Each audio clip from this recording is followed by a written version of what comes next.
Okay, looks like I am on.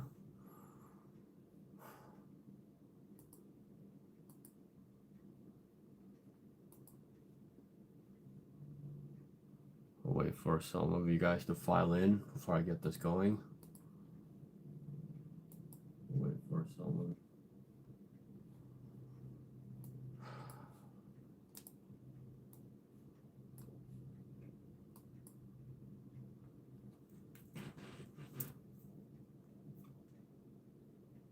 Hey, chat.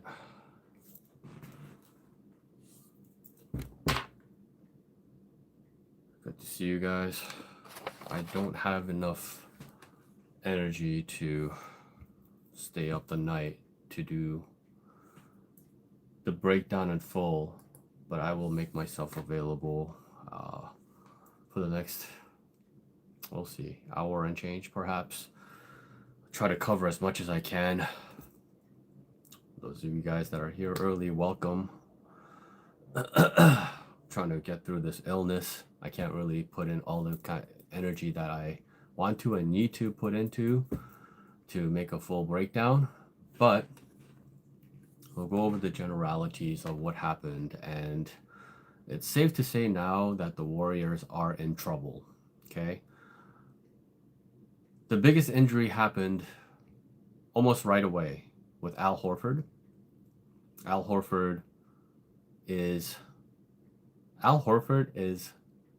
a make or break player for the Warriors. Him at the anchor spot changes this team entirely. When he's available, the Warriors are capable of competing against any team in the league, literally any team. There's no team that the Warriors cannot compete against when they have Al Horford at center and they have Santos at power forward. That has been their formula to be competitive while Steph Curry's been out. And that's why my hopes have remained high for when Steph Curry does come back, that Al Horford's going to be there. And obviously the development of Santos as well. And, you know, everybody was just starting to come back. And then Al Horford left the game in the first quarter with a calf tightness. They called it tightness. And all we can do is pray that it's tightness, that it's not a strain or something. If it's a calf strain, he's going to be done for a while. And if he's done for a while, the Warriors really are going to be toast. When he's not there, the Warriors are a completely different team. So this is really rough for him to go down like that, because especially, you know, it was reported that Draymond was not going to play in this game. And initially I was like, great. That's what I want. I don't want Draymond to start for this team and get a bunch of minutes, right? But you see that starting lineup, and I'm like, I like that starting lineup. You're looking at Pods, Melton, Santos at the 3, Horford at the 4, and Porzingis at the 5. And so that's a big lineup. That's a very different lineup. That is a two-way capable lineup. So I was really looking forward to what would happen in this game with everybody back. And then they lose Horford. Next thing you know, Seth Curry goes down. Seth Curry, DiVincenzo kind of ran into him unintentionally on a loose ball situation. And then Seth Curry, it looked like he was holding his groin. So that looked bad. He had to leave the game right away. They called it an adductor injury. So, I mean, groin, adductor, these are both kind of tricky injuries. And we have to see the severity of that. And that is just so, you feel really bad for Seth Curry because he's been out for a chunk of the season. He's been working really hard to come back. And then this happens, you know, it's kind of a freak play. And so that's a really tough pill to swallow right after losing Al Horford. These are really important players for this team. And yeah, and then Quinten Post sprains an ankle. I mean, these are vital players that just, the Warriors lost all these players all at once in the same game. It's really rough. And yeah, you know, a lot of people in the fan base, a lot of just even the media, just everybody just watching the Warriors situation, they're all just kind of like, we need to give up on this. Like, this is done, right? And I've not given up on it because, again, I believe in the good pieces that are on this roster, and I believe that when Steph Curry comes back, he's gonna come back to a very, very, very capable group of players that can help him, that are ready to defend at a very high level, right? And it can give you two-way play. So I was looking forward to that. And, Steph Curry, in terms of Steph Curry's injury and the updates that we've gotten so far, excuse me, I would say that all things considered, we got relatively good news that he is starting to do on-court activities. That's what we want to hear. And the runner's knee injury, the time frame, the general time frame for this not injury but condition is between 4 to 8 weeks. Okay, and well, we're at the 6 week mark with Steph, and so he's gonna miss another, 8 days or so, and he's gonna be closing in on that on the latter portion of the recovery time, the 8 week period, and so he's had a significant amount of time off, and well, if you want Steph Curry to come back as healthy as possible and for this thing to not flare up again, he's had all the time in the world to rest, right? So he's had time to rest, and he's had time to, I guess, he obviously he'll need time to get into game shape and everything, but I do believe that he has been on track to come back, and my whole thing was looking at it from, a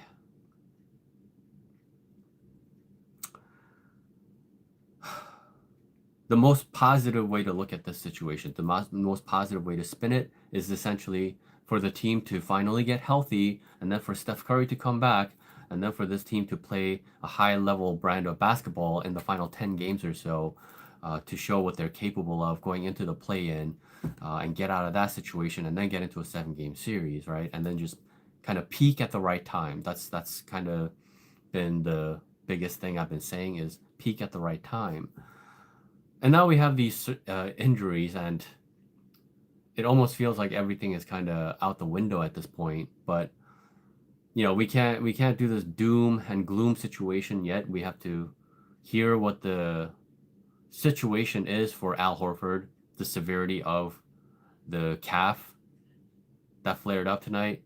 Again, you hope that it's something very minor, because if it's a strain of any kind, then he's going to be out for a while. And for a guy of his age, it's, the recovery time is going to take longer. We've seen that with him earlier in the season as well. It took him quite a while to kind of recover from some of the issues that he had, I think including sciatica as well, right? So we'll see what happens with that. Quinten Post, he tweaked an ankle. I think it was a minor tweak, so I don't think he'll be out very long, which is good, because at the end of the day, for the Warriors to be able to compete in these final games, they need their bigs, right? Needless to say, they need Quinten Post, they need Al Horford, to a lesser extent, Kristaps Porzingis, and even Malachi Leones. He made a giant difference in tonight's game. It was very upsetting to watch Steve Kerr run a 4 guard lineup. And in that fourth quarter, they made a big comeback, brought it down to a 10-point game. Was it a 10-point game or 8-point game? Either way, it was a really close freaking game. And then Steve sticks out a 4 guard lineup out there that includes Potts and Spencer, which you guys know, we do not want to see that combination out there. Every time they do that, Pat Spencer especially is absolutely atrocious tonight. Once again, minus 18 in 19 minutes of play. Absolutely putrid, atrocious. And you're choosing Pat Spencer instead of Malachi Leones, who got into the game late in the third quarter and made all the difference in the world, two-way play. And he only played 9 minutes in this game. Excuse me. And he was giving you two-way basketball. 6 points in 14 minutes, plus 7. Malachi Leones essentially was like the only player who was positive in tonight's game. And he was really great. playing next to Guy Santos and holding up that defense, uh, holding down the defense, and the Warriors were playing really good basketball. And then Steve Kerr sat out both Santos and Leons and put Kristaps at the 5 with this ridiculous 4-guard lineup that is just, you got Cryer, who's 6 foot barely, Pat Spencer 6'2", GP2 6'2", Pod 6'4", next to Kristaps Porzingis, who is a sporadic defender at the center spot, and that's just not gonna work. It's preposterous to run a lineup like that. I don't have the energy to, blow up and show the amount of emotion that I actually want to see show for what Steve Kerr did in the second half of this game, running that 4-guard lineup. He didn't have to run a 4-guard lineup. Leons was right there and Guy Santos was right there. You didn't have to sit out both of those guys. Leons only played 9 minutes. What does he need rest for, right? So you're just flabbergasted at this point against a giant Timberwolves team. And you're running a zone and you're doubling, and your doubles are garbage against Anthony Edwards. You're not even running a good double. Like, if you're going to trap correctly and do it early, you're doing it late. And then people are wide open and people are getting wide open dunks, looks at the rim, wide open. You know what I'm saying? And the game, it looked like it was getting out of hand really quickly. It got down to as much as, 23 points or something like that in that third quarter. So for the Warriors to, with all these conditions, to fight back and make this game actually much closer than it should have been, that tells you about the character of this team. Guy Santos had a really rough first half, and then he really turned it off in the really turned it up in the second half. I think he scored 13 points in that fourth quarter. He scored he scored 11 of the team's first 13, 15 points in that fourth quarter and made a giant run. And again, Steve sat him after they made that run. And Steve Kerr is violent, disgusting, man. You pray that Steve Kerr does not come back after this season, because we deserve to watch the Warriors play the game of basketball without Steve Kerr putting all these conditions and handicapping his own team. If he's not handicapping his own team with Draymond in some way, he's handicapping his team with these 4-guard lineups in some way, or these ridiculous guard combinations that makes it really difficult for the Warriors to defend correctly and defend in a way where they're capable, right? You have 3 guards on the floor, Cryer, Pat Spencer, and Pods at the same time, and you expect that team to defend? Even if you play zone, how are these guys going to defend the perimeter? With what wingspan? With what size? This is insane. I didn't see Nate Williams on their bench tonight. I think they sent him down to the G League. That just doesn't make any sense. Pat Spencer, signing that guy was a mistake, because by signing him, you ensure that you can only sign one of Cryer or Nate Williams for the remainder of the season. My guess is that they're going to stick with Cryer instead of Nate Williams. And the thing is, I feel like Nate Williams is much more needed for this team because they have enough guards. Cryer, I think Cryer is a sniper, man. Even though he missed his threes tonight, I think he can be a really powerful player for this team. Although when Seth Curry is available, he kind of becomes somewhat redundant. Whereas Nate Williams is that size, that athleticism at that wing spot, that's something that this team really needs. And yet, Nate Williams was nowhere near to be found. There were 12 players that were in rotation tonight. 1, Will Richard, Pat Spencer, LJ Cryer, GP2, Seth Curry. Those are 5 guys that came off the Warriors bench tonight. Along with, Pods, Melton. That's 7 guards in rotation, right? And then you lose Al Horford, you lose Quinten Post, you 2 centers. Kristaps Porzingis is at a minutes restriction. God knows why. I mean, I understand he has to get his conditioning back, but 20 minutes, it's not like he's coming back from an injury. He's coming back from an illness, right? So why does he have a 20-minute restriction? So then you have Malachi Leons and Guy Santos. That's essentially all you have left. And Steve wouldn't even do that for the most part. So it's like, and then you play this four guard combination, you play like the smallest, the worst defensive combination that you could possibly play. And it's just like, and then it looks like DeAnthony Melton was on a minutes restriction as well. Like, this team is just like, it's insane what's going on with this team, And so at the end of the day, I would first like to commend the players for fighting as hard as they did and keeping this game as close as they could and still competing even after all these injuries, after all these big bodies being out. And you know what I mean? Like, they could have just let up and they could have just let this go, but Santos put up a hell of a fight. At the end of the day, he was 17 points, 8 assists, 1 turnover. Again, he started the game off 0 for 7 from the field. That is really terrible. He's been really struggling from that 3-point line. At the end of the day, he shot 3 of 10. He made some really key 3-point shots in that second half. But that's the one thing that he needs to work on in the offseason, is to improve his 3-point shooting so that it becomes more consistent, that he can, shoot something in the 40% range. That would make him a truly elite player, and work on that free throw shooting. These things are obviously really important. Efficiency is super important. And Santos, for like a month, he was really efficient. And then that 3-point shooting, he's been really struggling as of late. And that free throw shooting, he can really draw fouls with all the pump fakes that he does and on these quick decisions that he makes, and he fools guys in that paint area, right? Or if you're gonna get to the free throw line a bunch, you need to make sure you convert them. So for me, I'm a perfectionist. When players are missing these things in their games, I point them out and kind of point out exactly where they need to improve so that they can evolve. Same thing with a guy like Quinten Post, right? He's been pretty incredible defensively this season compared to what he was in his rookie year. And then offensively, it just kind of, he was an elite shooter in his rookie year. And then this season, like, his shooting has been a mess. I don't know if it's because he didn't have his legs under him with all the defense that he's been playing. Either that or he gained some size and muscle in the offseason, and maybe that's throwing his shot off a little bit. I also know that when he's not really a movement shooter, so when he's shooting with quickness or with like a defender recovering on him, he's not such a good shooter. He's an excellent shooter when he's left wide open, right?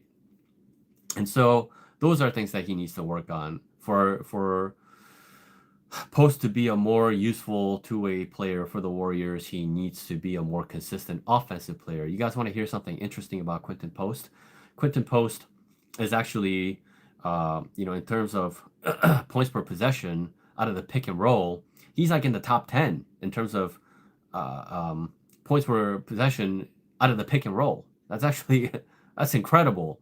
What that tells you is that when he's rolling and going to the rim, he's really good. That little floater that he does inside of the 10-foot area, that 10-foot radius, like, it's almost automatic. So he's really good there. I think he's so much better inside the paint than he is as a 3-point shooter this season, and he needs to improve that, right? So just talking about objectively what players that are really important to the Warriors, what they need to improve upon, but yeah, he sprained that ankle and he tried to play through it. When players show that kind of toughness even after they get injured, I really appreciate that. We'll see what happens with Kristaps Porzingis. He had 20 points in 22 minutes, so I mean, he's getting shots up. He's throwing up a lot of 30-footers. I want him to get a little closer to that 3-point line. He's shooting a lot of 30-footers that are like either airballing and he's doing it with a hand in his face sometimes too. And it's just like, dude, you're a little too far away. You need to get closer to that 3-point shot and take more efficient shots. So ultimately, he ended up going 2 for 5 from the 3-point line.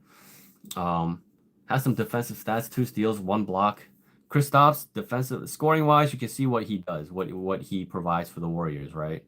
And the potential him next to Steph Curry. You kind of see how that can develop. Defensively, I'm not sure that this is something that he can fix. He doesn't look very athletic. He looks like an kind of a really much older 30-year-old. Not much athleticism when he's contesting. It's just, he's 7'2" at the end of the day. So even just having hands up like this sometimes is helpful. But at the same time, his timing is not great in terms of, especially out of the drop coverage. He drops too far down and he lets guys kind of just shoot inside the paint. Hey, if you're gonna drop down, you gotta make sure that you're prepared to cover the paint area and not just when guys get all the way to the cup at the rim, which is kind of what Kristaps tends to do. There were a bunch of times when a guy like Ayo Dosunmu would get deep into the paint and Porzingis is still dropping. And this guy is taking like an 8-footer wide open. These are things that can't happen. These are things that Al Horford does not allow. These are things that Quinten Post does not allow. But these are things that Kristaps Porzingis seems to allow. So his two-way is inconsistent, and that's a problem. But if he can be, let's say, in a lineup like tonight, for example, right? You got Al Horford and Guy Santos next to him. That's a lot of help. So if those guys are out there and Kristaps can, because Kristaps he's a good kind of spot up block shot blocker, you know what I mean? Like he'll be there sometimes to have some really emphatic blocks here and there, but you're talking about how many defensive possessions are you involved in? Let's say for the sake of argument, let's say you're involved in 50 possessions, and you get even like 3-4 blocks, right? That's at the end of the day, that's like 4 possessions out of 50, so blocks can be vastly overrated if the rest of your defensive possessions are just, willy-nilly and guys are kind of getting whatever they want, even inside the paint. So that is a kind of a cause for concern for Kristaps, and that really caps and limits his full potential for this team as, as a two-way player rather than an offensive help guy with an occasional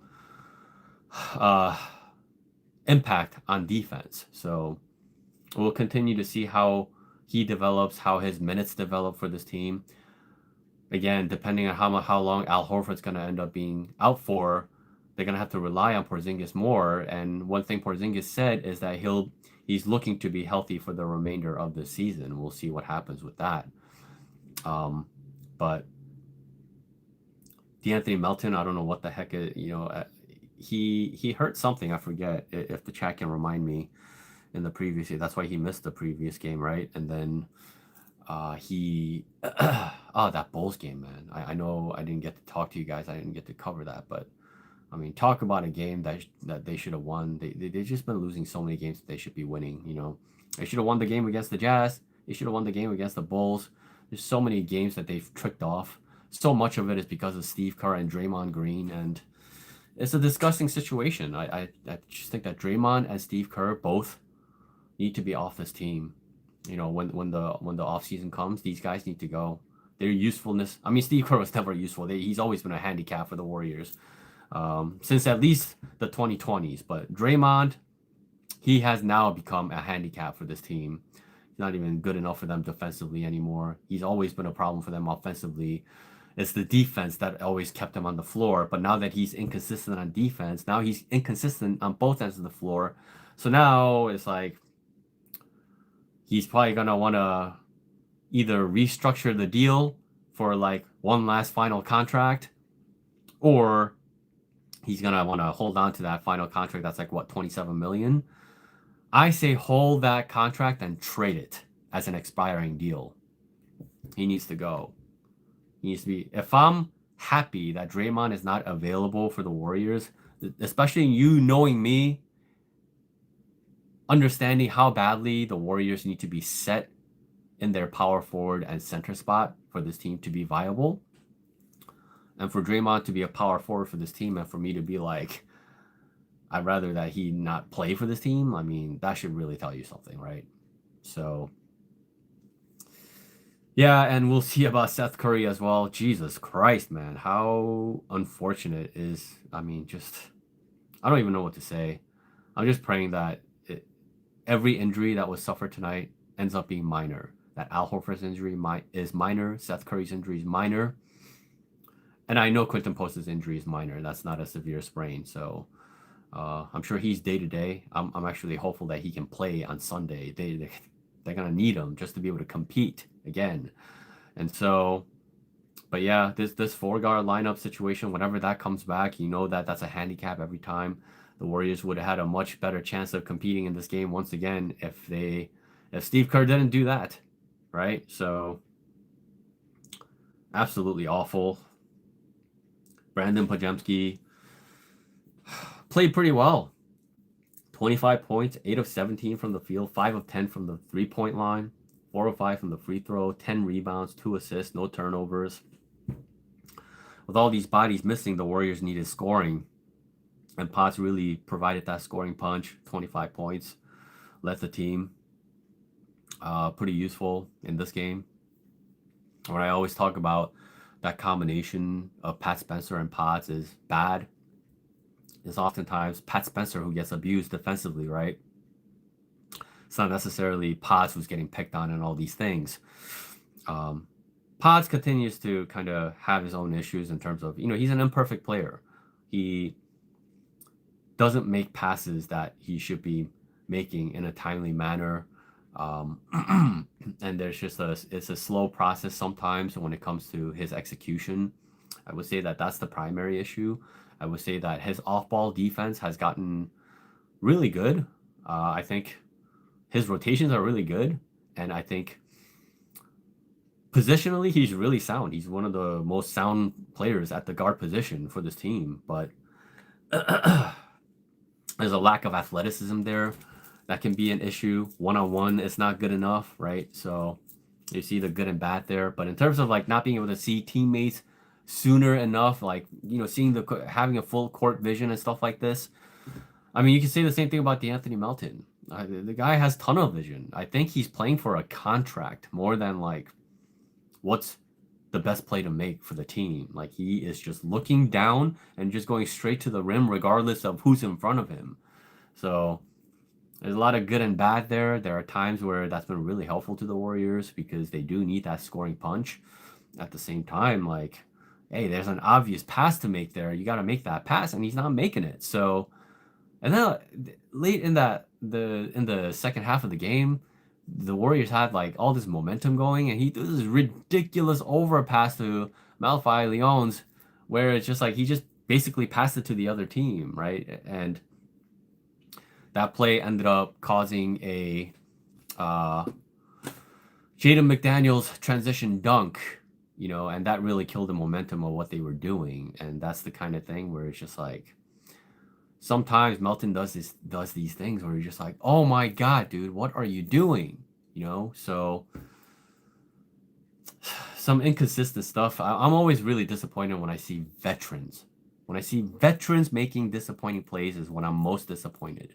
That's why Pat Spencer, I get really upset because you're 29 years old. You're in the prime of your career. There's no way you're playing defense like this. There's no way, like, what gives you the privilege to be lazy on defense? What gives you the privilege to jog back on defense? What gives you this privilege of playing like half-hearted defense, and taking possessions off on defense? Especially when there are these lineups out there where that's not his fault. That's Steve Kerr's fault, right? But at the same time, you have to maximize your effort. And then at the same time, there are times where it's just like he ends up being like the last line of defense. It's like, what's a 6'2" white guy supposed to do, in transition on a 2-on-1? What the hell? Like, you're setting him up in position to fail, right? Like, this is ridiculous. It's just like, same thing with Melton. Like, Melton, Pat Spencer, these older guys, I just can't stomach these bad plays out of these guys, And if you're that type of player, if you're the type of player where you're like inconsistent in the prime of your career, well, then you don't belong on this team. And so Pat Spencer, he's had some good games, but like he's been super inconsistent.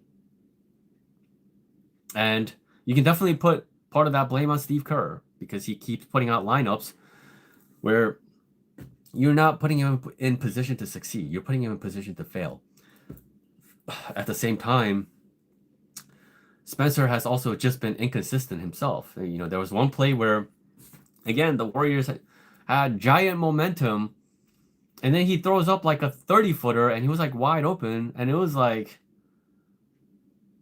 It was like 2 feet short air ball. You guys remember that play in this game? Like, that also was a ridiculous momentum killer. And you're just like, what is that shot? How is that shot? Why is that shot going up?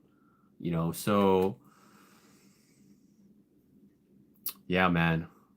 Given the number of guards that the Warriors have, signing Pat Spencer was a mistake.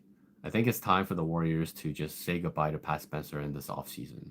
They have enough guards on this team. They do not need Pat Spencer. All right, so that's kind of the general breakdown of what I saw in this game and this situation. Obviously, a really bad situation. They're now 5-11 without Steph Curry. Think about this for a second. If the Warriors took care of the Jazz and the Bulls, they would have been 7-8 instead of 5-10, right? Do the math.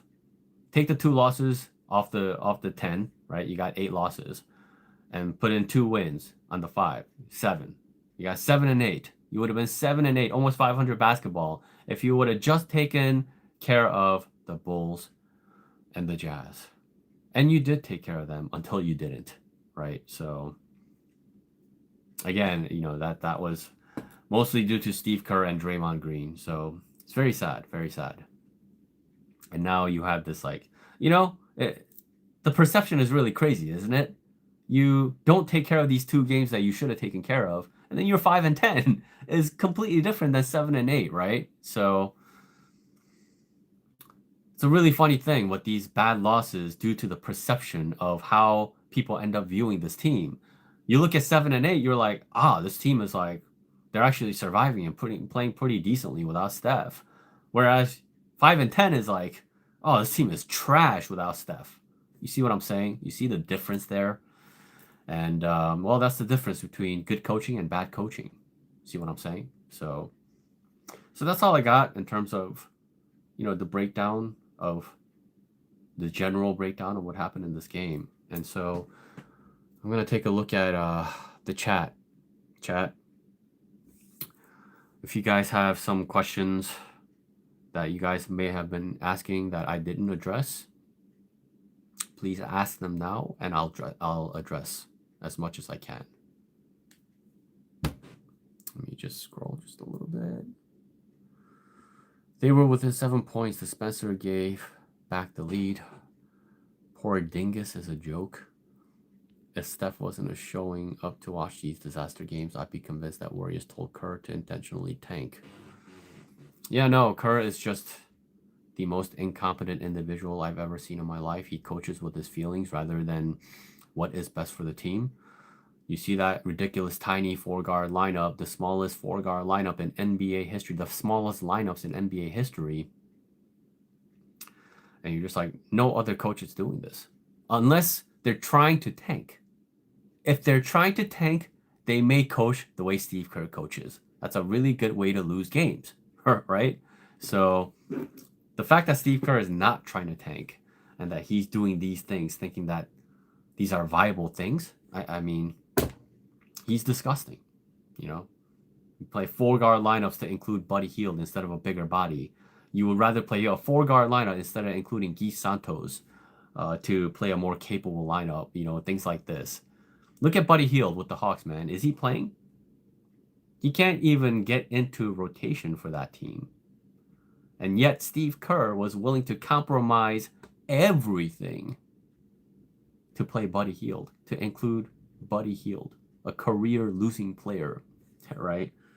And he started him to the ground in the playoffs. I mean, people love to talk about that one freaking game, the game 7, without considering that he didn't show up in 4 of the 7 games, without considering that the reason the series went to 7 games is because Buddy Hield was playing in 3-guard, 4-guard freaking lineups, right? And they also don't consider how in the next series, he shot like 35 freaking % from the field. Like, Buddy Hield is not a real freaking NBA player. Like, he's not a player that, if you want to be a competitive team, that's not the player that you stick in there, because he's goofy and he's inconsistent. And yet Steve Kerr, this guy's disgusting. He recruited that guy onto this team, and he wants to play these players that he favors over what is positionally best for his team. It's really vile. I'm trying to figure out, with all the trades we made, how is it that we're a worse team than before? We're not a worse team than before. It's just missing Steph Curry.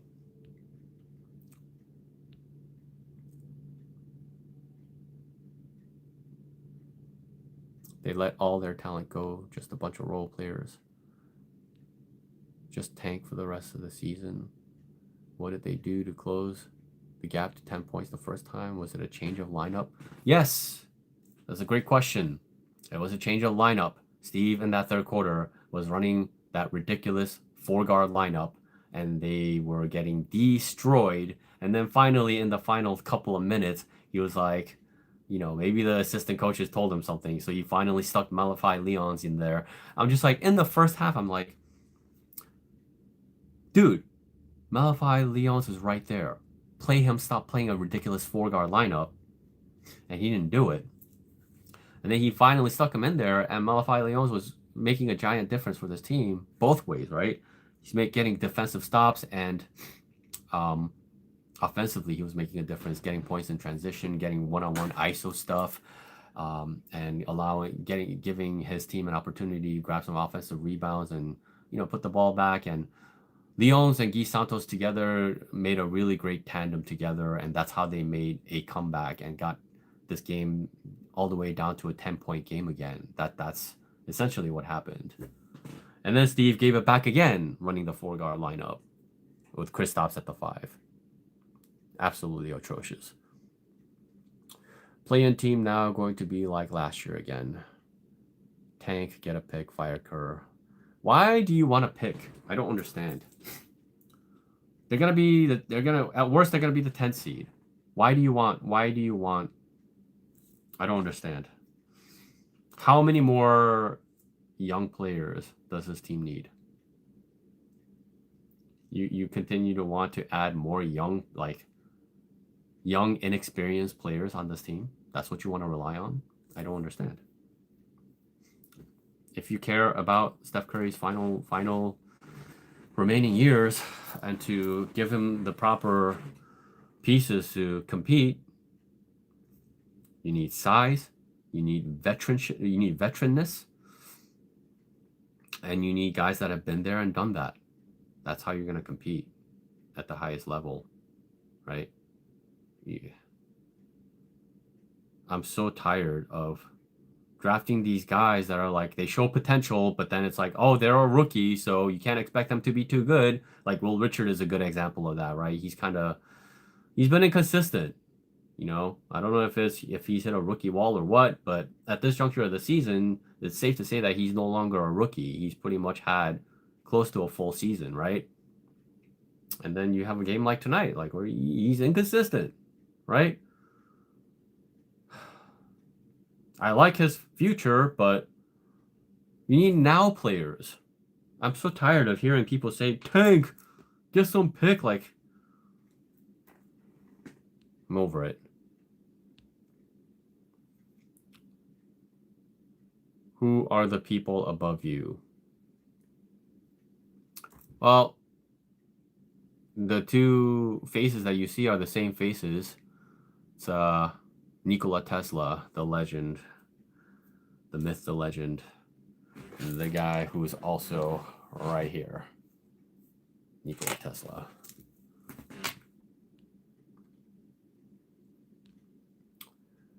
Guy is our savior. We are screwed. Guy is just a really, really good winning basketball player. Nobody said he's a savior.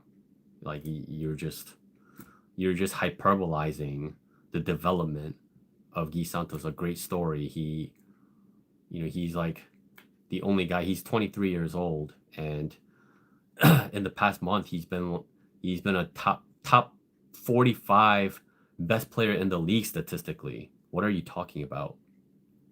Who called him a savior? No one called him a savior. But he's been a viable player for the team.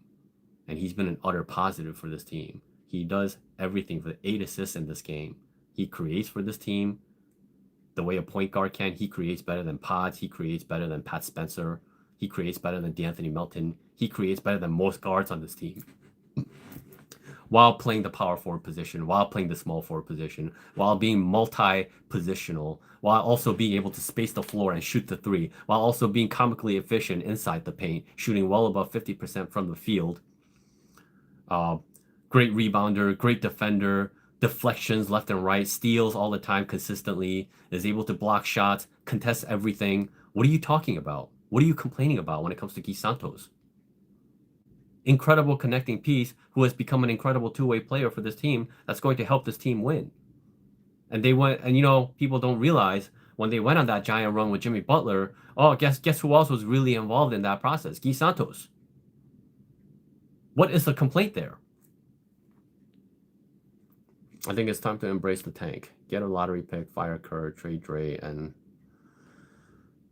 Spencer and Melton gotta go. Why stream and no video today? If you can hear my voice, I'm not well. It's even harder for me to speak right now. Like I'm like kind of I'm suppressing a lot of stuff to speak right now even. So to stay up for many hours to break this game down in a more intricate way as I normally do. I barely thought about like I'm like very high temperature right now. So just making myself available for this even was a decision. So that's why I am streaming right now. If I had to choose between fire Kerr or tank, I'd pick Kerr. Well, yes. Steve Kerr is the reason that it looks like the Warriors are tanking. Steve Kerr is the reason the Warriors are in this position now. Steve Kerr is the reason Jimmy Butler got injured. Steve Kerr is the reason Steph Curry has a runner's knee. Steve Kerr is the reason Draymond Green has been run to the ground and is no longer, you know what I'm saying? Like all these things, you ran Draymond to the green with a bunch of 4-guard lineups at center spot all day and night when you had a bunch of centers on your roster. You did it last season. You ran them to the ground with a 3-guard freaking BS lineup. Steph Curry, Potts, Buddy Hield, no defense 3-guard lineup where out of those 3 guards, Steph Curry is the best defender. F you, Steve Kerr. And then you put Draymond at the center spot. You put Jimmy Butler at power forward. You force him to, a position where he has to be constantly playing bigger bodies when Jimmy Butler's advantage is having size at the small forward shooting guard position, right? And going at guards rather than like power forwards. Jimmy doesn't have an advantage in the post if he's going against bigger bodies. You moron. You colossal freaking moron. And if you had another body that played the role of a power forward, then Jimmy Butler wouldn't have been inside the paint as much trying to grab all these rebounds that he's not even able to get a lot of the times. And then he's getting undercut and he's getting bodied and he's getting hit, and you're wearing these guys thin. Like Jimmy Butler's 36 years old and you play him at the at the power forward spot with 3 guards next to him. F you, Steve Kerr. So everything that has happened for this team that has been detrimental is because Steve Kerr is putting out terrible lineups out there, putting guys in position to fail. And when you put out wonky lineups like that and you ask guys to do too much, that's how you run guys to the ground, or you ask guys to do too much and then they end up getting hurt.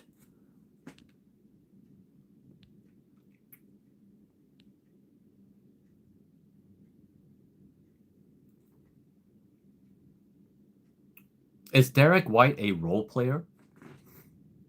I would say that Derek White is an example of an ultimate role player when, like the Celtics, for example, are fully healthy. When you have Kristaps, Al Horford, Jason Tatum, Jaylen Brown, all these guys, you would consider a guy like Derek White, who's averaging 14, 15 point, Drew Holiday. These guys would be role players, right? Those guys do, in fact, help you win titles. Was GP2 a role player when they won the title in 21-22? Yes. Was Otto Porter Jr. a role player for the Warriors when they won the title? Yes. Yes, you win titles with vital role players on your team.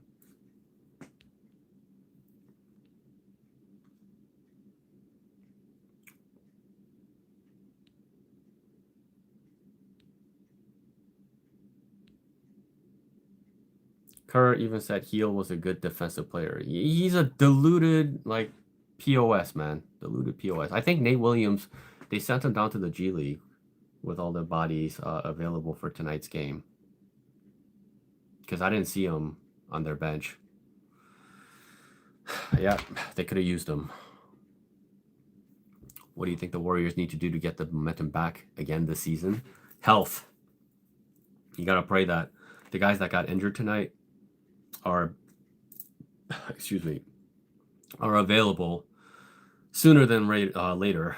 You hope that Quinten Post, again, is available for Sunday's game. And you pray that Al Horford is not going to miss more than like 1 or 2 games, right? If they're okay there, if they're okay with Horford and Quinten Post, they'll be okay. If they're missing one of those guys or both of those guys for any extended period of time, they're in real trouble. It's going to be hard for them to compete.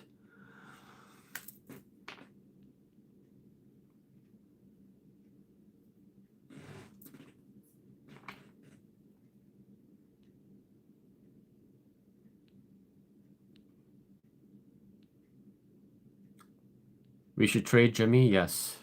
Yes, they need to trade him. I've mentioned this a few times, but Jimmy Butler's going to be 37 years old. He'll miss half of next season. You're gonna miss $60 million worth of a player for half the season who's going to turn 37 years old, who's coming off a devastating knee injury. That doesn't make any sense. They got to absolutely trade Jimmy Butler if they can. If a team is somehow willing to take on that contract, it's got to be a special circumstance, though. I don't think that's an easy contract to trade, obviously. So, yeah. But they need to do everything in their power to try to trade Jimmy Butler and Draymond Green bare minimum. These guys are... they're no good for the Warriors anymore. It's sad to say that about Jimmy Butler. Jimmy Butler is one of my favorite teammates that Steph Curry has ever had. He was incredible for the Warriors last season. But this season, he started to taper off defensively. He certainly cannot play the power forward position anymore. And he's more of a half connector at this point of his career, and after that injury, there's no way he can be a good defender. And players who are not good defenders, and you're like a vital player for the team, that just cannot be. You can't contend for a title with one of your key players being a one-way player, so it doesn't make any sense.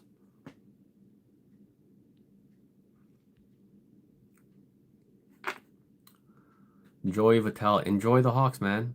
You say Atlanta is on the right course, I'd rather watch them. Go watch them. No one's stopping you from watching them, They're a good team. They're a good rising young team with a lot of defensive pieces. Probably missing some. They're probably missing like CJ McCollum. I mean, they need like a primary guy, a reliable primary guy, like a go-to guy. I mean, if CJ McCollum is probably going to end up being that guy in the playoffs, and then Nickeil Alexander, he's good. He's a very good two-way player, but he's not, a go-to guy. So they're probably they're gonna taper off in the playoffs. I don't think they'll go very far. I think Kuminga will get exposed, to be honest with you, against elite competition, where you need to be, good both ways. I think he's gonna get exposed. You'll see. When I saw we were down by 21 at halftime, I knew we were going to lose. Well, the thing is, the Warriors, they really competed and they really made a great comeback. And this game would have been much, much closer if Steve Kerr didn't do the ridiculous things that he ended up doing. So, again, I would not, if I were you as a Warriors fan, I would not be like talking about the players and trash them, when they fought so hard, most of them anyway, to bring this game back and make a game out of it, So I actually commend them for that fight, despite missing all those pieces and not against a team like this. to miss as many bodies as they did and still compete the way they did, to be honest with you, I appreciate it.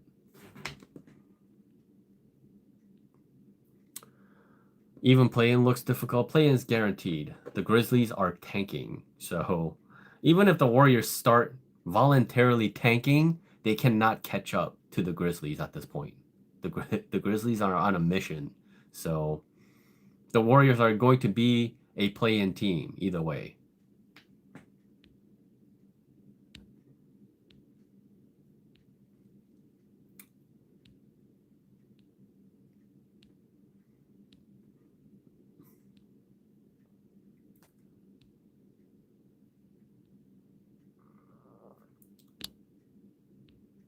The way we are losing, I don't think we will even make the 10 seed. I just explained that they're absolutely in the 10 seed at worst. At this point, I'd rather see Steph in a different team than playing for incapable people. Well, by incapable people, if you mean Steve Kerr, Draymond Green, and Joe Lacob, sure, I agree. But if you heard what Steph Curry said, he's like, as my career winds down, I'm even willing to take on like a lesser role if it means that I'm going to stay with the Warriors. I mean, he's not going anywhere. His loyalty knows no bounds. He's going to be a Warrior for life. That is what it is. He's not getting traded.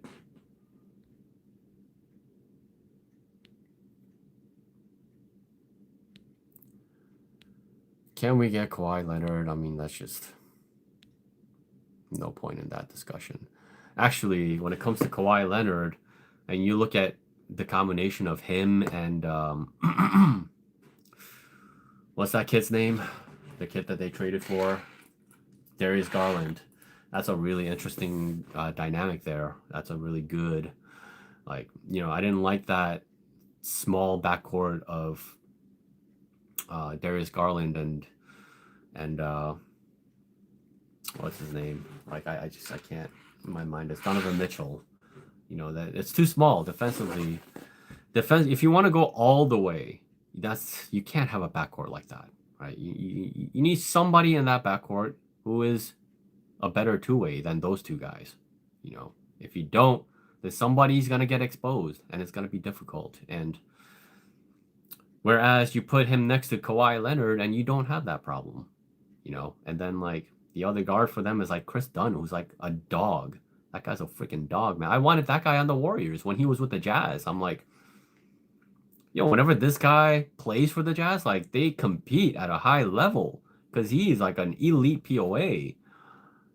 I remember people are like laughing at me when I mentioned Chris Dunn as a possible piece that the Warriors may want to go after, and like, man, look at what he killed the Warriors every time he plays them. By the way, I don't know if you noticed that. Chris Dunn's a Warriors killer, man. But Kawhi Leonard, the way he's playing, the introduction of Darius Garland, Ben Mathurin, Jordan Miller, the Clippers. Should the Warriors get, you know, they're gonna play a play-in situation. I don't know what team they're gonna run into. Hope it's not the Clippers, because in a one-game series against the Clippers, that's a pain in the neck, man. Yeah, I would much rather see a team like the Blazers, for example. I would much rather see like the Suns. I don't want to see the Clippers in a one-off. So we'll see.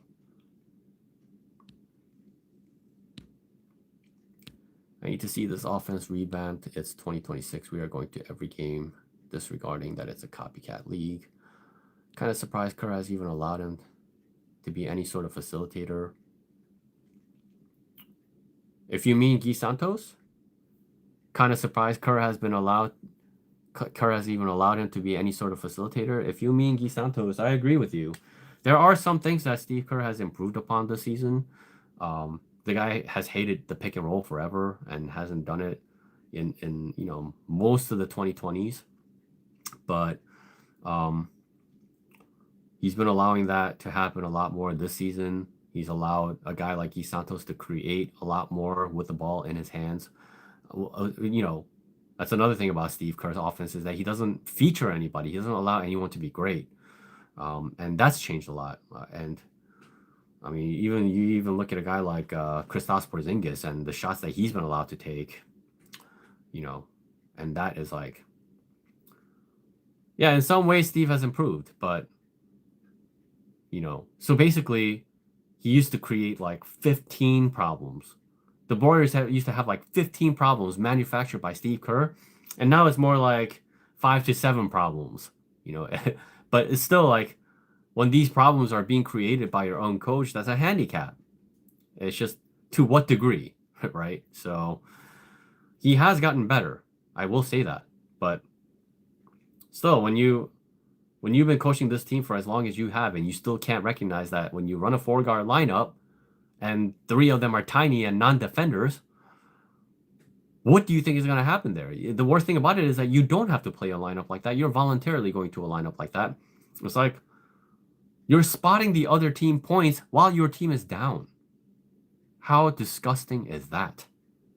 You're going to battle with these players who are willing to give it their all at the highest level, at the size and speed that they play at this level. And the guy who's managing it all, controlling it all, and you're trying to maximize their ability to compete at the highest level, and to maximize their ability to compete. And instead you're minimizing it. Like, unless you're trying to sabotage the team, how can you minimize what you're putting out there when you're trying to win a game? It's insane. And this has been going on forever. And so, yeah, that's the thing about Steve, man. Even when he's doing some things right, he's still doing like 5 other things wrong. That's the problem with him. There's no fixing him, The only way to fix him is like, give him the perfect roster where no matter what you put out there, everybody has the size and everybody is skilled, and they're all gonna, no matter what combinations you put out there, they're gonna make you look good. That's the only way you make Steve Kerr look good. If you put some of these other weak kind of one-way pieces on the roster, you're screwed. Yeah. That's what the early years of Steve Kerr's coaching was all about, is that the roster was like flawless. It was virtually flawless. You can't mess it up, basically, And so when even like my stray cat can coach this team, when the team can coach itself. Remember that one time where he let the coach, where he let the team coach themselves, and Steve just kind of got out of the way? He literally proved to the team that they didn't even need him. It's insane. I've never seen anything like it. 2 timeline flopped us front office, effed up. Yeah. At this point, it's old news. The two timeline thing is completely broken.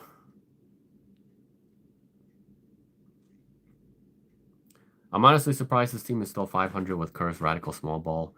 I watched the Lakers struggle trying small ball at times during the Wolves series, and our players were 6'8" across, not 6'2".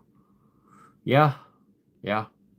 Small ball, I mean, you need very special players to play small ball, okay? You need very, very special players. You need dogs. You need guards that are dogs and have size and have really special attributes on both ends of the floor. Elite shooters, elite ball handlers. Like, there's a lot of eliteness about what they do that makes it worth going small, right? And the Warriors don't have a lot of players like that. And even if they do, Steve is not putting out those combinations. You put Pat Spencer next to Pods, it's like, there's no defense there. The only reason you would go to like a smaller lineup is because they're able to hold up defensively despite being small, so their smallness doesn't actually hurt them. That's why you can run a small. Warriors death lineup is a smaller lineup, right? It's a bunch of guards and forwards, a bunch of wings. Steph Curry, Klay Thompson, Andre Iguodala, Harrison Barnes, Draymond Green. So no, Harrison Barnes is the tallest player in that lineup, right? But it's not a bunch of 6'2", 6'3" guys. It's a bunch of 6'6", 6'7" guys. There's a world of difference there. See what I'm saying? And Steve is just like, oh, the game of basketball is position. F you, man.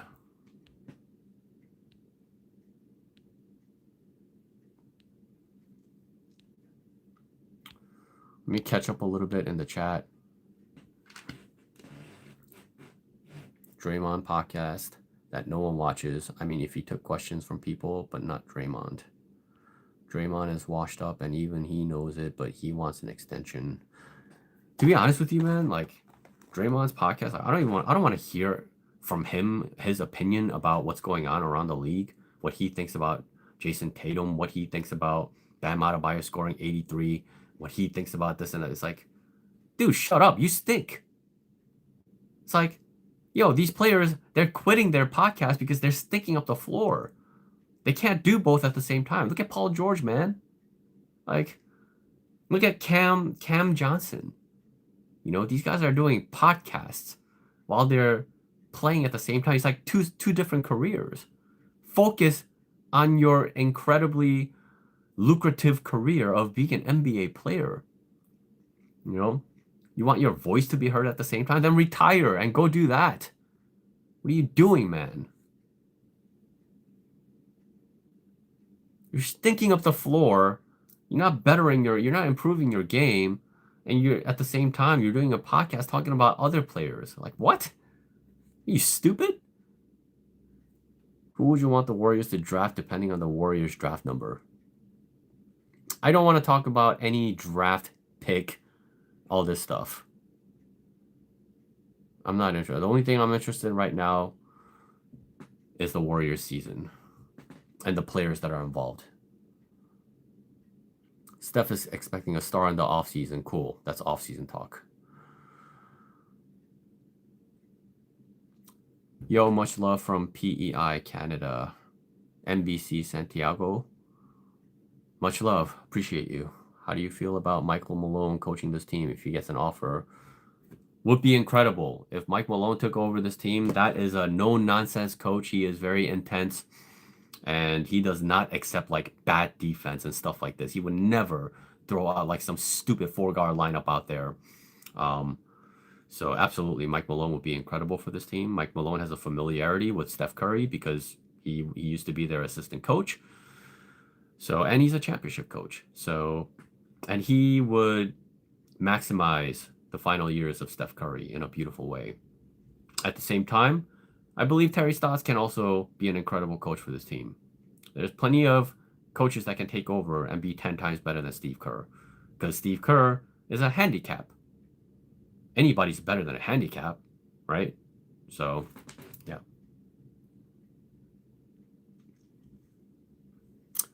JK NI7GP, thank you for the donation. You didn't even say anything. Draymond is useless without Steph. Draymond is useless, period. Even with Steph Curry, Draymond is just, he's not good enough anymore. Draymond is faking injury. I low-key felt like he ducked the matchup against Julius Randle. Watching them shoot 50-something threes with non-shooters torment. More coaching, by the way. If you see that your team is jacking up too many threes and the lane is wide open, the Jazz don't have interior defense, it's on the coach to be like, hey, stop jacking up threes, get inside the paint, we're going to run pick and rolls, we're going to play inside out. That's a coaching thing. A lot of things that happen that are going wrong for this team and no adjustments, these are coaching issues.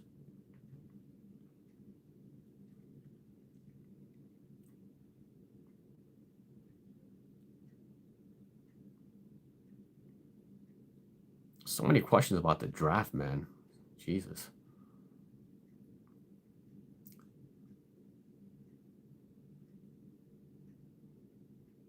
I think if we get rid of Pods, we will be a much better team. Karl Malone is about the right age for this team. Season was over the minute Jimmy got hurt. It's over. We may not win another damn game. If Steve Kerr leaves, do you think they'll pivot to Terry Stotts as a safe option? It's possible. I think he deserves a shot. Because last season, when they started 12-3, that was Terry Stotts' system. Yeah. With Terry Stotts' system, the Warriors were the best basketball team in the NBA. They were better than OKC. And then Draymond opened his mouth in his podcast about how they're running Terry Stotts' system, is Terry Stotts' offense, and it's amazing. And then right after that game, Steve Kerr definitely heard that podcast and was like, we're going to revert back to my system. We're going to revert back to Draymond, traffic cop, Steph Curry stand in the corner, take 2 shots in a quarter offense. And then it became a disaster. And Steve Kerr's ego couldn't handle the fact that they were playing a different system and thriving. And he's like, well, this is not my team. This is not my system. So we're going to go back to it. And then they were absolutely awful. So yeah, I would love to see this team under Terry Stotts.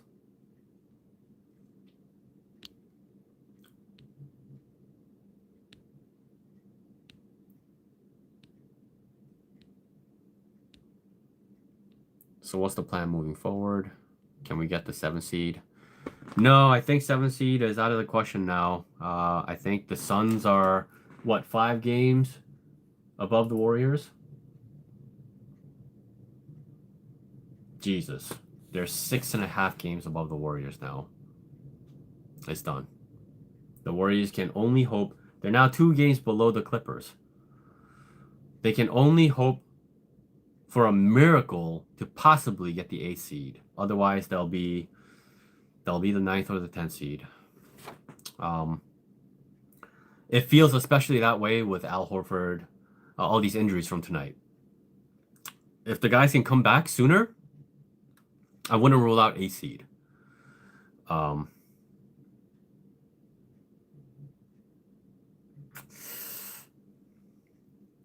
Yeah, I wouldn't rule it out, but it's tough. The Clippers have been playing some really good basketball. They've won 4 straight games. Again, the Suns are just, 6.5 games though. At this juncture of the season, that's tough to catch up. Even if Steph Curry was healthy, that's tough to catch up. So it's looking like they're probably going to be either 9th or 10th seed. They're going to be in a one-off, basically.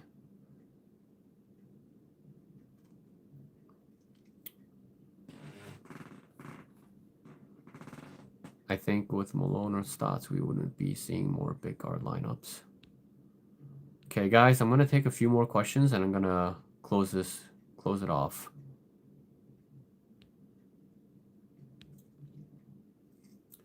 I'm remembering that they got rid of Mark Jackson because they fell under expectations and Kerr got hired. You think they get rid of Kerr this offseason if they fail to make the playoffs? That would be... Listen. Either way, Steve Kerr needs to go. Steve Kerr... Unless the Warriors win a title this season, everything that's gone wrong for this team over the last 4 years has happened because of Steve Kerr. We all deserve better than this. The fan base is suffering. There's millions of people tuning into Warriors games, and they're suffering from these losses that they shouldn't be losing. They're losing their minds. Like, what is this guy doing, right? At this point, it's like, even last season, a lot of people didn't see it, like Steve Kerr issues, right? And this season, more than ever, like so many people are seeing how much of a fraud this guy is. And, trying to develop young players, even trying to go through some 2 timeline plan with Steve Kerr as your coach is completely idiotic, right?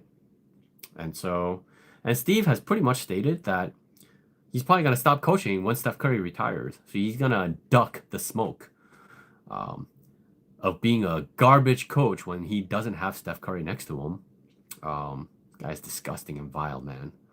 Just get rid of this guy. And us fans deserve better. The players deserve better. Steph Curry deserves better. The organization deserves better than Steve Kerr. So let's pray that this guy's gone. cannot handle another season of Steve Kerr basketball. The good news about the injuries is that it doesn't matter. Okay, Keith. I mean, they've been competitive with Al Horford, and they were just starting to get bodies back. So it is really shameful. They play a different level of basketball when Al Horford is available to this team, and we want to see everybody back healthy. By the time Steph Curry gets back, we want to see everybody that is important for the Warriors in rotation. We don't want these guys to be injured. We want to at least see what the full potential of this team is when they're fully healthy. Obviously, forget about Jimmy Butler. He's out. But that aside, all the bodies that are available, we want to see what they can do. Steph Curry, KP, Al Horford, Guy Santos, DeAnthony Melton, GP2, Seth Curry, all these guys. If you can formulate a 9-man rotation with these guys, with a bunch of elite players in some way, right? Like Seth Curry, elite shooter. Steph Curry, obviously elite. Al Horford has been an elite two-way player. Guy Santos has been an elite player, elite two-way player. GP2 he's been playing two-way basketball. Kristaps he's 1.5 way, right? But he's a really strong scorer for this team. And if you can put all these big bodies around him, and if you can put Steph Curry next to him, we deserve to see what this team is capable of, right? So at the end of the day, that's what we want to see. We don't want to see nothing, right? That's not what we want to see. We want to see something. We want to see the full capability of what their potential is. And I think their potential is high when everybody's healthy. So I want to see it personally.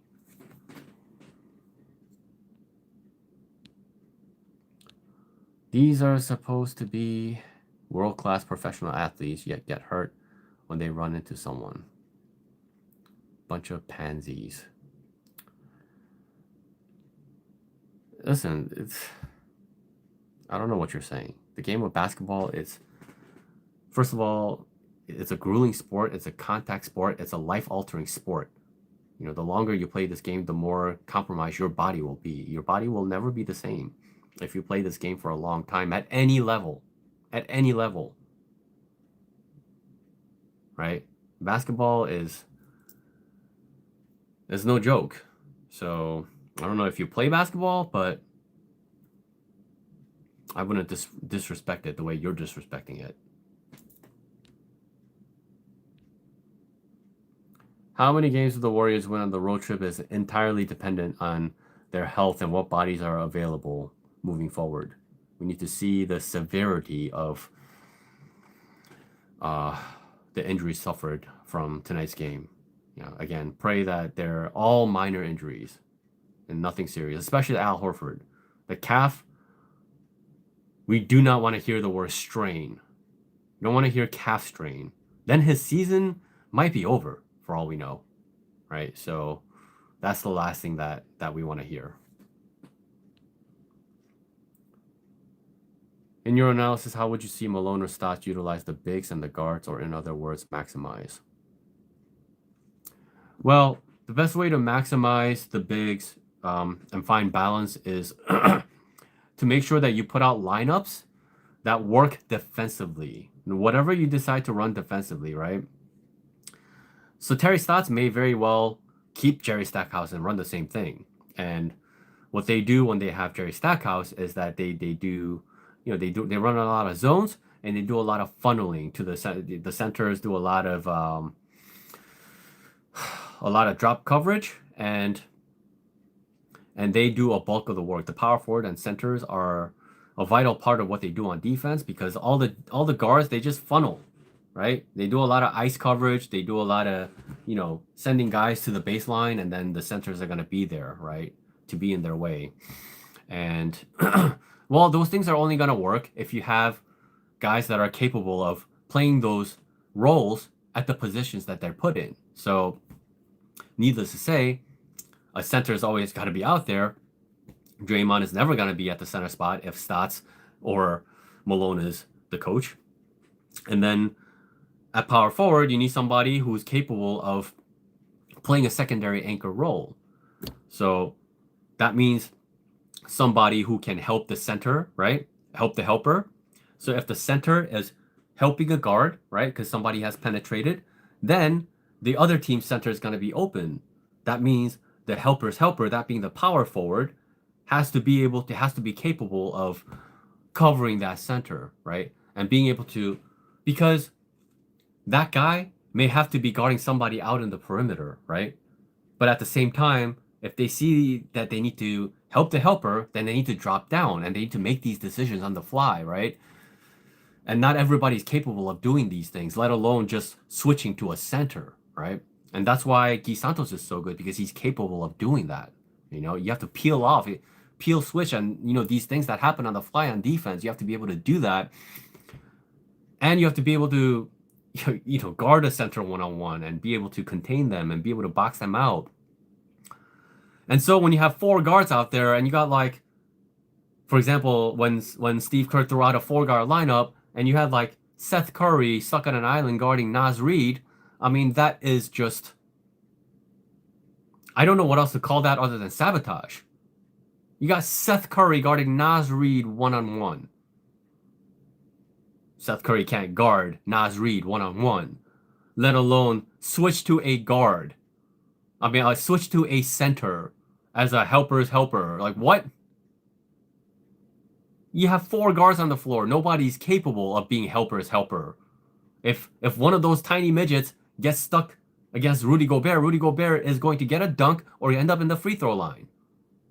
So that is an example of, if you're a coach, you never put a lineup like that out there because you know that that's not going to work. That's going to fail. That is automatic failure. You know that's going to fail for a fact.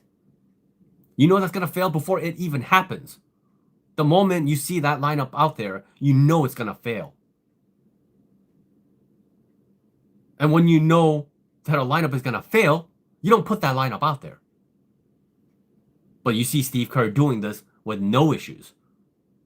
And he had Malachi Leons on the bench while he ran a 4-guard lineup where the tallest guy was Potts at 6'4". Pure insanity. See what I'm saying? Terry Stotts, Mike Malone would never do these things. See what I'm saying?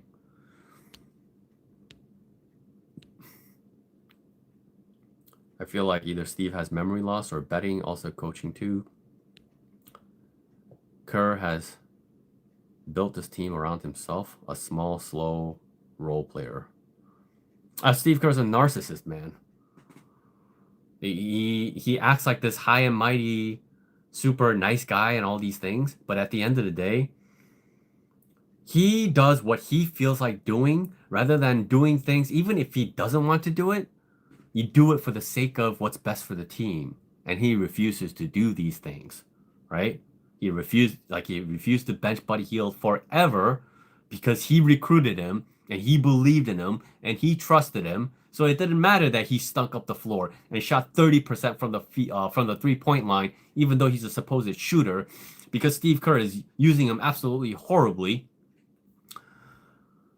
And then he refuses to bench him for like a season and a half. Right? So that's an example of narcissism. That's not for the sake of what's best for the Warriors. That's for the sake of what he wants to do. Be proven right about Buddy Hield because he recruited him. That's narcissism. This guy's foul.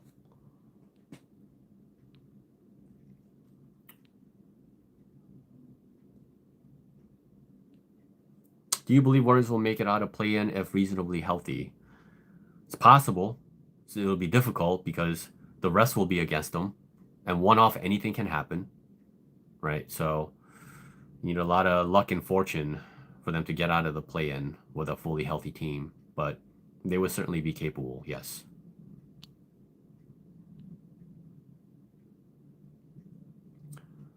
Warriors versus Thunder in the first round might be decent if the Warriors get fully healthy. Yeah, absolutely. Steph Curry has never been swept out of a playoff series. He's never lost a game. He's never lost a series in 5 games when he's healthy.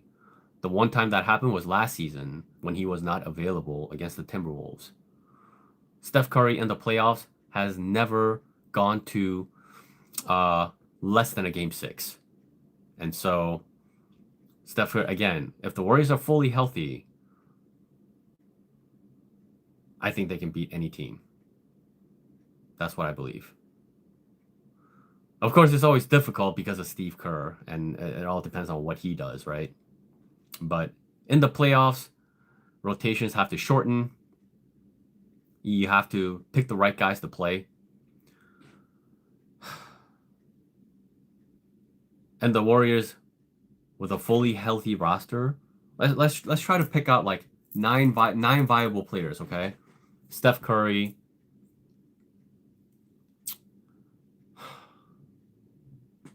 Al Horford, Kristaps Porzingis, Santos, D'Anthony Melton, GP2, Seth Curry, Post.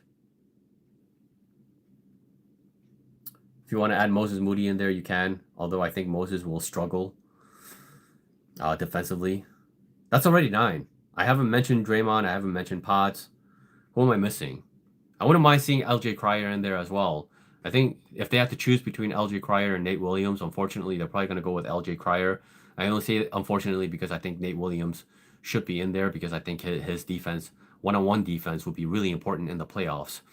But they can only bring one of them between LJ Cryer and Nate Williams. I have a feeling they're going to bring LJ Cryer. But having said that, LJ Cryer is he's a powerful scorer and he's an elite shooter. So you can never have too many of those guys. And so who am I missing? Did I miss anybody there? But I think there's a bunch of names that are viable. So yeah, I would, if you give Steph Curry a good defensive core, he can carry your offense. That's the bottom line for me. And we've seen what a team with good enough defense and Steph Curry carrying the offense can do in the 21-22 season. And the Warriors have that right now. The Warriors are competing against every team when they have Al Horford and Guy Santos and D'Anthony Melton and these guys. Like, they compete against every single team. And they've done it without Steph Curry. So when they add Steph Curry to that existing good defense, they can be a dominant team. And that's what I'm trying to see.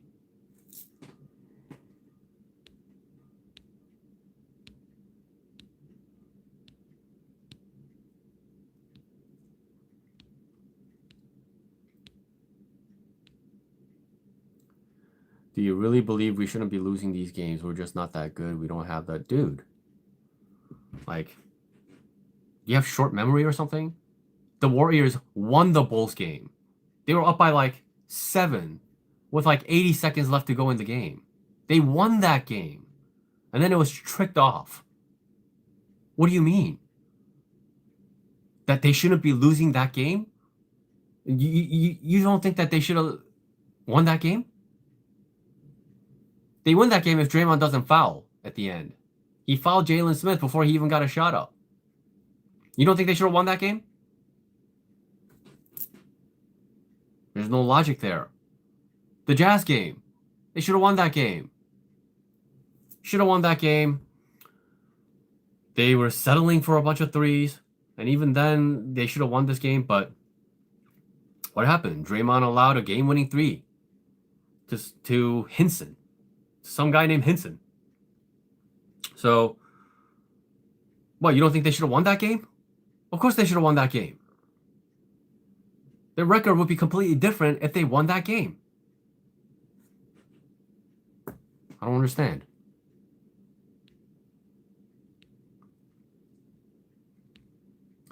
Half this team needs to be traded. I agree. Drink some liquid IV and go to sleep.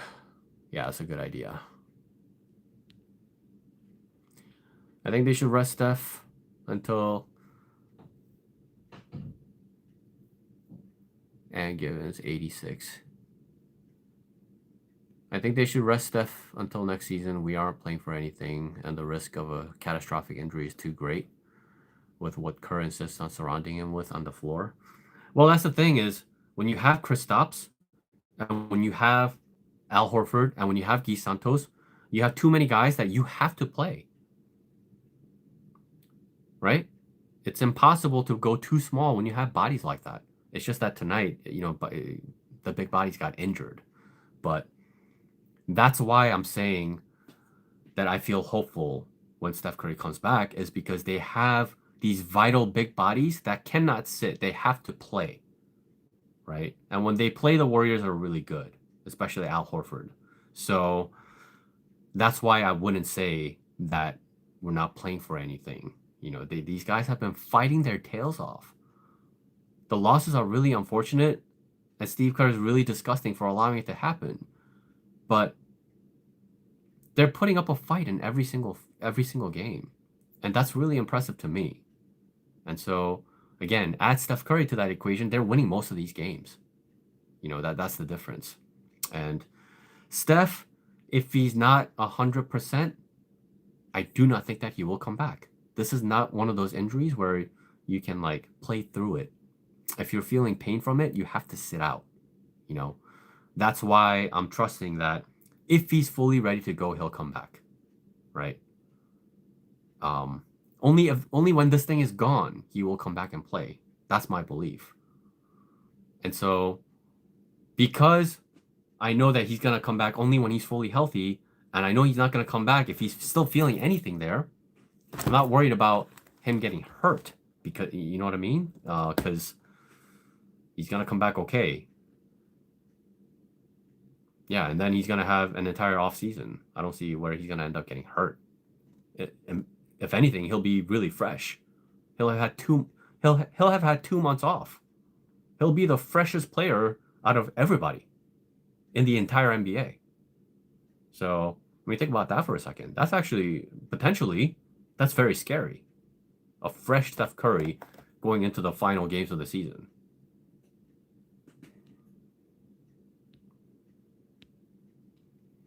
Do you follow any other teams? Not really. No, football is a contact sport.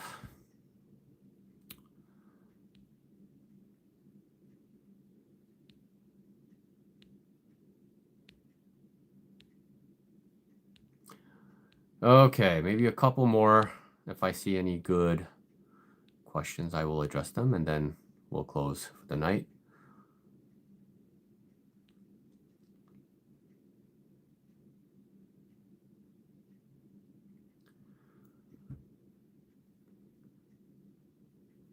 Basketball is possession by possession contact, especially when it comes to boxing out, especially if you're a big.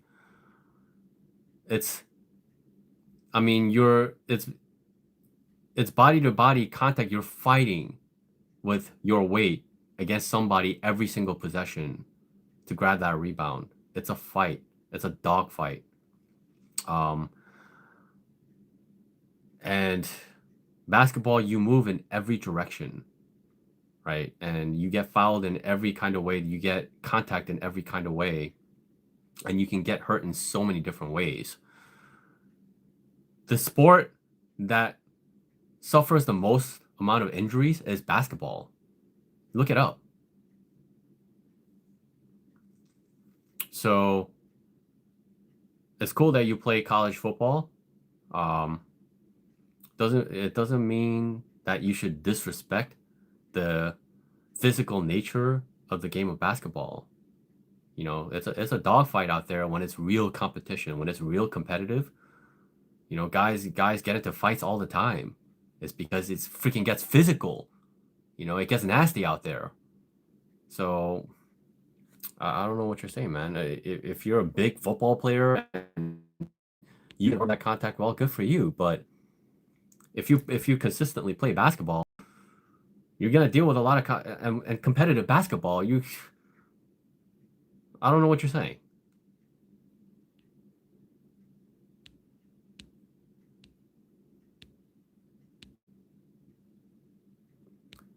Hello, Legend Casey.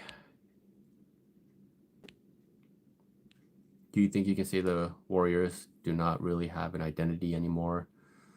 It is not Curry team because he's more supporting than starting as a decoy.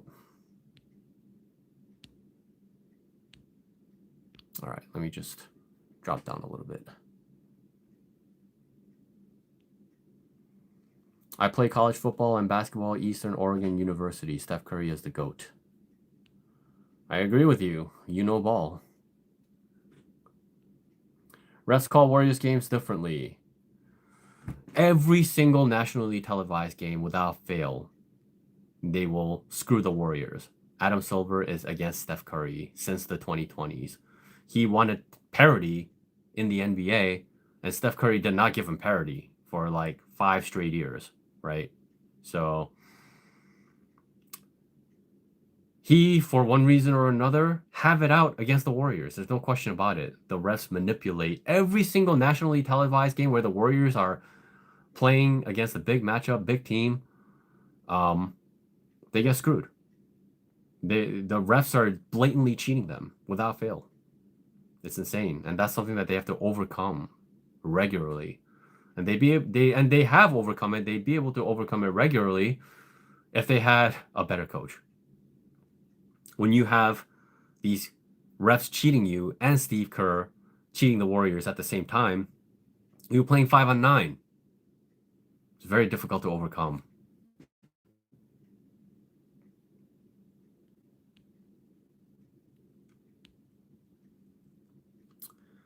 Do you think Jimmy's injury was Pods' fault? No, I'm not going to say that, man. Jim, do you think you can be a good NBA coach if you had the chance? I'll be 10 times better than Steve Kerr. I promise you that. I do have certain understandings of what it means to manage people rather than treating them like they're high schoolers the way Steve Kerr does. He has been treating these players like they're like high school kids almost, right? You give them 3-minute segments. You expect players to be good in 3-minute segments, which that's insane, right? And you yank a player in 2 to 3 minutes if they're having a poor moment, right? You're not giving them a fair shake. And you're treating them like a high school player. You know, you did that with Guy Santos for like in the early part of the season, and then he DMP'd him. Right. So these are examples of really horrible coaching in life.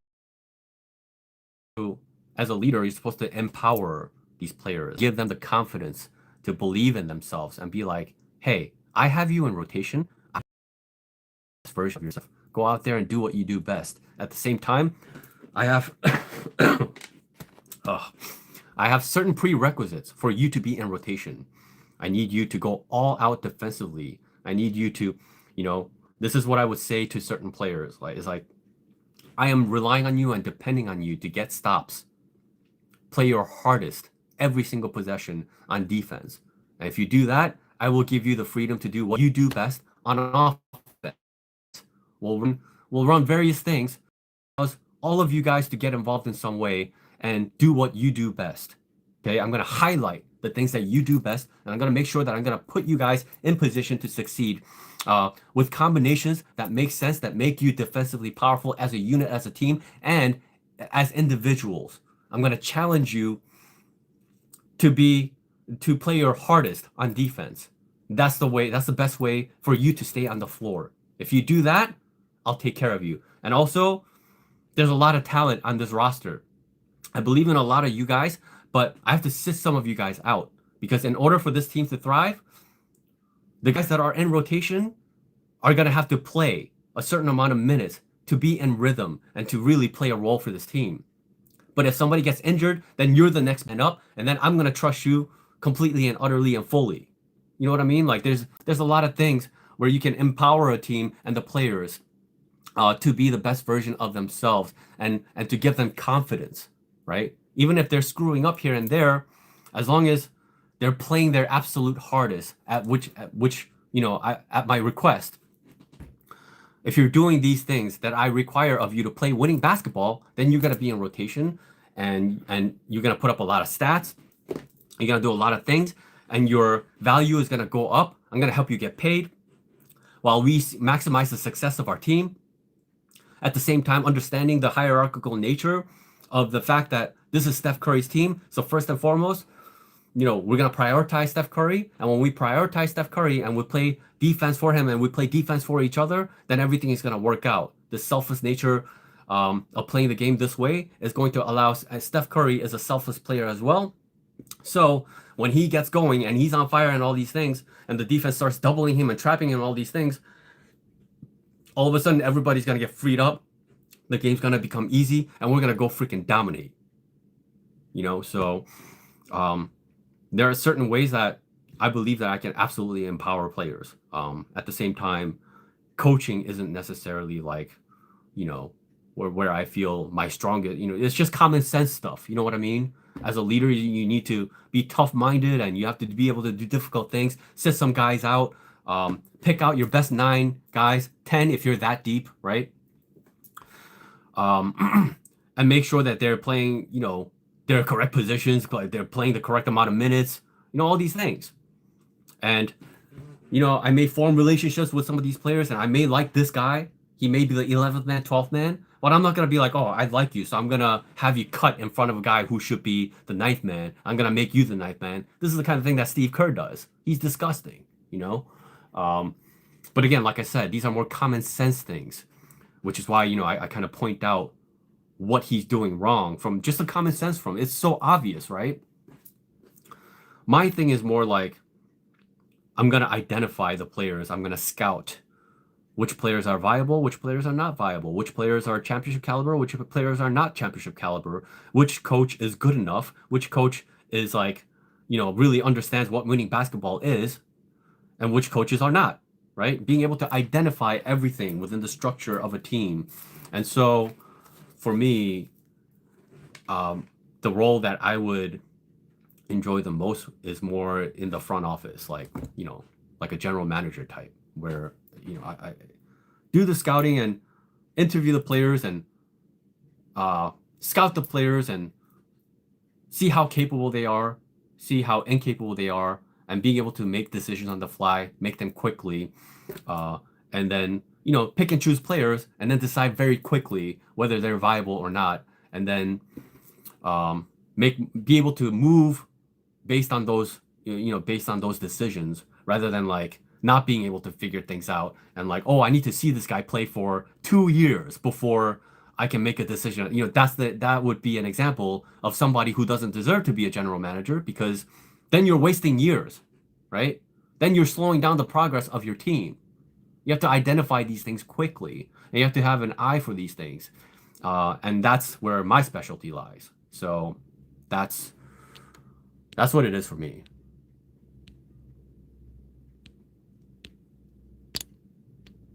Okay. And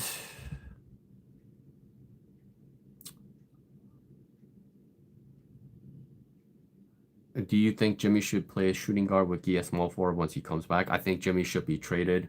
I don't think that Jimmy should still be on the roster. But if he does end up being on the roster, yes, absolutely. Shooting guard is where he can still take advantage of his size on offense. And, it eases his defensive role, where so shooting guard or small forward. Bottom line, I would never put him at power forward. So he would interchange between shooting guard and small forward, basically. But okay, guys, on that note, I think I'm going to close it off here. Definitely went longer than I planned on. I am dealing with all kinds of stuff. I don't know if you could tell, but thank you for being here. Again, this is a very unfortunate night. I was very excited, with that big lineup.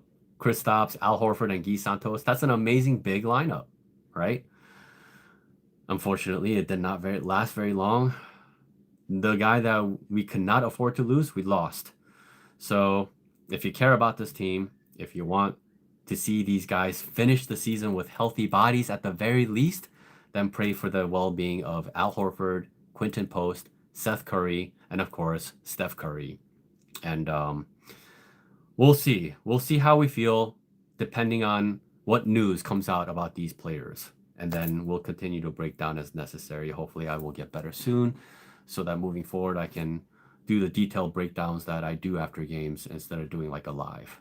So, again, thank you guys so much for being here. Thank you for your support. And glad to be going through this with you at the end of the day. And I will talk to you soon enough. Have a good night.